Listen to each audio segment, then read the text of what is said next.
Hello and welcome to Stretford Paddock. This is the news. It is Tuesday the 7th of May and we are here live, so get your thoughts in the comments. We're looking at all of the reaction to that absolutely diabolical performance from Manchester United last night. We've got thoughts from some of the new owners, Claude-Blanc, Jason Wilcox. We've also got all that reaction from Jamie Carragher slamming and destroying certain Manchester United players. Casemiro in particular has absolutely felt the brunt of that, and it's not just Jamie Carragher. We'll be going through all of that. Get your thoughts in the comments, and we'll have a little look at what Ten Hag is saying as well, and whether there's still a future for him at Manchester United. For a lot of people, I think last night was the final nail in the coffin, and we will go through all of that this very morning. People in the comments, good morning, Joe. Is it a good morning? I don't know. It's a morning for sure. Let's just get straight into this. I'll get into some of the comments as we go along, so make sure you're getting your thoughts in there. First up then, Jason Wilcox and Claude-Blanc, not Bonk, United got bonked last night. Claude-Blanc in the stands, pictured as you can see there, or you can see the title there, watching this game last night. Manchester United's loss to Crystal Palace was a performance far worse than fans feared it might be. And if we can get to the picture, I believe, of those two, you can see there Claude-Blanc on the left, Jason Wilcox on the right. Both looking, as you would expect, rather annoyed, which is, I always think it's slightly odd when you've got new people in, and not to, I don't know who they support, but the idea that they'd be that fuming like they're lifelong United fans. I wonder what they're actually thinking when they think, oh, we've got to put, I'm annoyed because it's my job, but in a way, the worse United are when they arrive, the easier it is for them to improve us and the more credit they'll get. So they're probably under somewhere thinking, God, I'm glad these lot are crap because we can make these better. That's good. Not that they'd be smiling, but they look sat there like, so annoying being us United fans who've worked here for a week. It must be so. I'd be thinking, I can make this a lot better. This is actually not good for me, but in a way, I wonder what they're thinking deep down. But they're looking annoyed. And the thing they will be annoyed at is that once this ticks over into next season, it starts damaging their reputation, and that's where their work has to start, doesn't it? They're going to be coming in, and they look, say that Wilcox did not look happy. We can just leave the picture on because I think that sort of tells all it needs to tell. They're obviously annoyed at what they're seeing, and jokes aside, they don't want Man United to fail, and the worse that we are, the more they have to pick us up, the further they have to pick us up from. If we're on the floor, their job gets harder. If we're here, all they have to do is nudge us that final way, and they can be deemed a success, and they can be, making Manchester United the club that we all want it to be. I think it's just worth showing that picture a little bit because of what we saw last night and the fact that we do have people there, new people. Claude-Blanc is the current, I think, CEO, standing in until Omar Barada arrives on the 13th of July, and Jason Wilcox, the new technical director. It's good to see them there. And I think that's one thing that I have liked so far about Ineos and the people, working for Man United now. They are present. When you see coaches, when you see celebrities going to Old Trafford, you see like, oh, look who's been at Old Trafford today, this former player or this guy. There's always a Ratcliffe in the background. There's always a Wilcox or a Claude-Blanc or a Dave Brailsford in the background. They are present. They are people who are sort of, it feels like their job is to improve Manchester United, where the Glazers, their job was to just let everyone else deal with everything. So it's good to see them there. Obviously, Jason Wilcox, that is his job. But the owners and the people on the board like Claude-Blanc, I'm happy to see them around a little bit more. Let's move on because I think we need to get into some of the reaction here. So this is from Michael Owen. He said that United need to sack Erik Ten Hag now. He's also sort of named a temporary replacement. He said that we should get Steve McLaren in until the end of the season. I mean, let's just get to the quote there. He said that United need to make a radical change to salvage their season and believes that McLaren, who's currently Ten Hag's assistant, would be able to improve them for remaining 3 Premier League games against Arsenal, Newcastle and Brighton, which is a rough run, by the way, plus the FA Cup against City on May 25th. It says here, look, I've said for a long time that Ten Hag is not the right man for this job. I've been saying it for ages and ages. He said it before he got the job. He said it before Ten Hag was born. He simply cannot manage the team next season. I almost wonder now, they've got a cup final and they've got a few important games that could mean European football next year or not. He goes on to say, underneath loads of pictures and stuff, at some point you've got to make a decision. They're going to get absolutely hammered by City in the final. They're going to get annihilated. In fact, Arsenal will smash them to bits at Old Trafford. Newcastle will probably beat them, and I wouldn't fancy going to Brighton either. They might not get anything out of the rest of the season playing like that. I just wonder, there's so much at stake. Even if it's only 4 games, I wonder whether the board might just try to have to do something here and now and be quite radical about it. He simply cannot, as he said before, cannot manage the team next season. He's not good enough. I've thought it for ages. He's just not good enough to manage Manchester United. Get your thoughts in the comments on that. Do you agree with that? And also, one thing I never quite get is you sack Ten Hag and you keep one of the coaches who's already coaching the players, who presumably the players, if they hate Ten Hag, why would they love Steve McLaren? I mean, I know they're different people, but if they're sort of disillusioned with the tactics and the structure and how people are treated, surely Steve McLaren's like the closest thing to Ten Hag. Why would you I never get that, promoting the assistant to be the coach. Like we saw at Tottenham last season, didn't work at all, did it? You just think like, well, he's already there. He's part of the problem if there's a problem. Why would you bring Steve McLaren in? I don't quite get it. Let me get in some of the comments here. Laurie says, well, if Owen says it, then it must be right. Phil Berry says he's his assistant. He's also coaching them. Yeah, I never quite understand it. TJ says, I just cancelled my season ticket and will no longer waste my time and effort. Actually buzzing to leave Man United behind like a toxic relationship. It might be better next season. Why cancel it now? Or do you mean you've cancelled it for the end of this season? Because I get that. But if you've cancelled it for next season, we might have a new manager, loads of new players and new ownership. I wouldn't have done that. Faraz Khan says, morning Joe, do you think that Ineos will allow Ten Hag to pick his own transfers for this summer, or if they keep him, or will they get someone in ASAP to find players in recruitment and not trust Ten Hag choices? It surely has to be somewhere in the middle. You don't want it to just be Ten Hag's choices, but you don't want to say if Ten Hag likes them, they must be crap. Sorry to touch the matter. That's too much of a swing the other way. You know, having it that we only sign, or other than pretty much Casemiro, only sign players that are either from the Dutch league or are Dutch or who Ten Hag has worked with before. That isn't a great transfer policy, because it shows that the club have got absolutely no say, no knowledge, no scouting whatsoever. But on the other hand, well, if you've ever worked with them before, we're not going to sign them.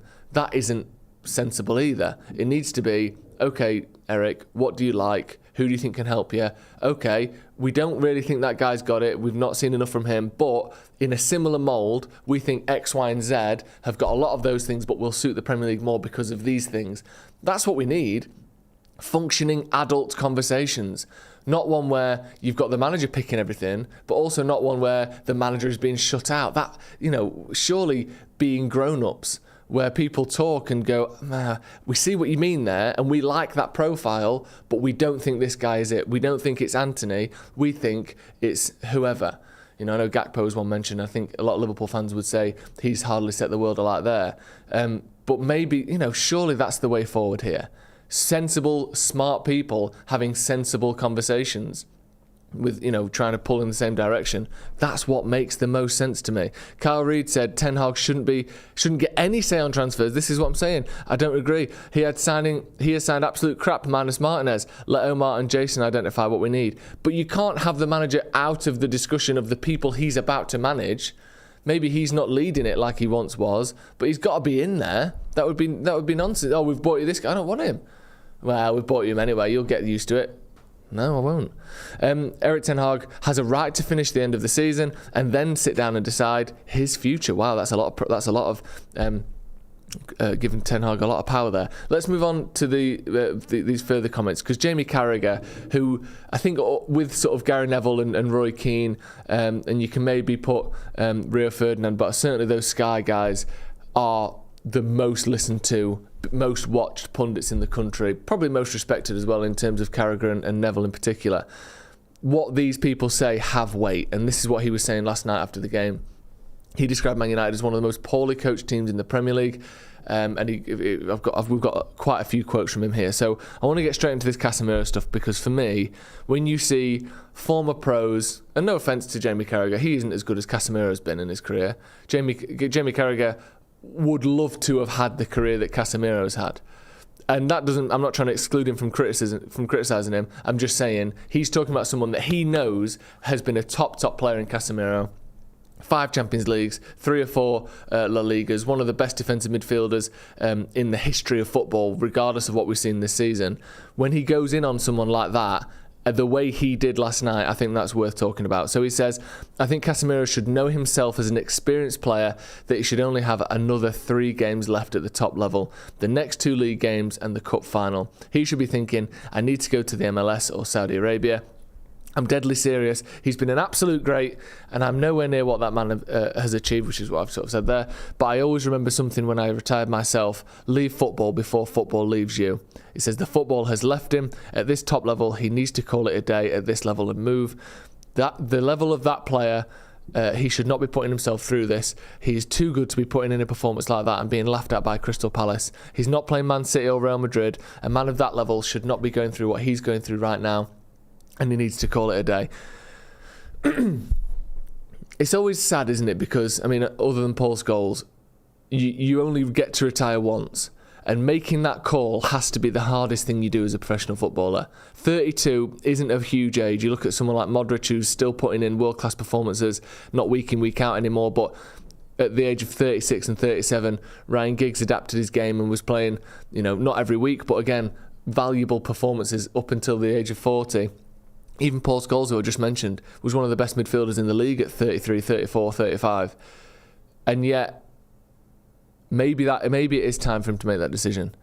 It's a tough one, isn't it? Because Jamie Carragher watches United plenty. We watch him every week, and I'm sure most of you at home watch him every week. And when you go to games, which I don't get to go enough because we're doing the watch along and we're doing other things, but you see an even bigger picture of what's going on. You see that full picture at all times, which you just can't see on TV. You do see, and I think this season we have seen, a Casemiro that just isn't the player that he was last year, let alone the player he was 5 years ago. And maybe he's playing with injuries and he's playing out of position, but this trend he has of sprinting up to the player who's got the ball, sliding in, if he gets it, great, and if not, they've got an attack on our goal. It is the tactics, and it's the football of a person who doesn't trust their legs, who doesn't trust their ability to turn around and track their man. And I said this, over a month ago when I was away doing the news. It looks like it hurts him to run. He looks physically uncomfortable in a sprinting motion. And I think if he is physically uncomfortable because he's injured, then maybe he should take a few minutes and, like Jamie Carragher said, maybe I need to have a rest this weekend. I'm sorry, lads. I can't put in a performance that is worthy of the Man United shirt. I need to get fit. And if he's not injured and it is just an accumulation of tiredness, of age, of scar tissue, of whatever it may be, and it is genuinely painful for him to run, and he's genuinely one of the slower players in the Premier League, then maybe it is time to say goodbye to Casemiro at the top level of football, because what we've seen from him just isn't top level performances. And it saddens me that, for many reasons. One, because he's a great player, and anytime a great player comes to the end, it's not fun, it's not good. I don't revel in that. I love football, and I want footballers who are brilliant to keep being brilliant. That's what I love to watch, especially if they play for Manchester United. But you can't be someone, and like Jamie Carragher says there, it sort of belittles his legacy to see him playing performances like he did last night. And it's probably the worst one he's had for United, but it's not the only one like that. We watch, like I said at the start, we watch him every week. There's been a lot of this where he just sprints out and he dives in and someone skins him. He sprints out, he dives in, he gets booked. If they get past him, if they just take a step, and now Elise last night realises Casemiro sprints and dives in. If he just stops and rolls the ball, you're past him, and it's just a sad sight, to be honest. And I think maybe even give him a rest for the next couple of games. Play him in midfield against Man City if he feels like his legs are there.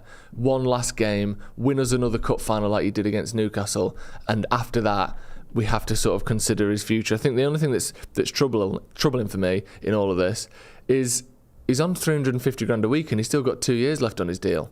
So yes, we all think from a sort of, one of the greats of the game, which he is undoubtedly, one of the greats of the game, he would want to respect his own reputation and his own sort of legacy by not extending or not staying next season, not, keeping playing like this.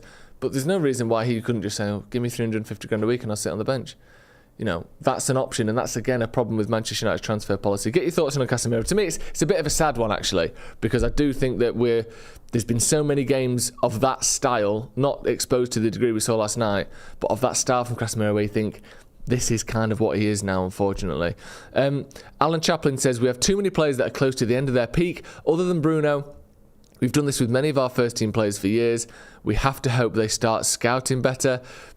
C Fence says, is it wrong that I still think Ten Hag has something to offer when all evidence points to him being out of his depth? I do as well, and it's getting to the point where I almost don't know why, but I'll look at what we're seeing at Manchester United and I think this is just the repeating cycle. This cycle is going to end with the manager getting sacked. And how do I know? Because it happened to Solskjaer, it happened to Jose, it happened to Van Gaal. Like, this is what we do. We don't let a manager have a real dip and then try again the season after. If you have a dip at United, you're sacked.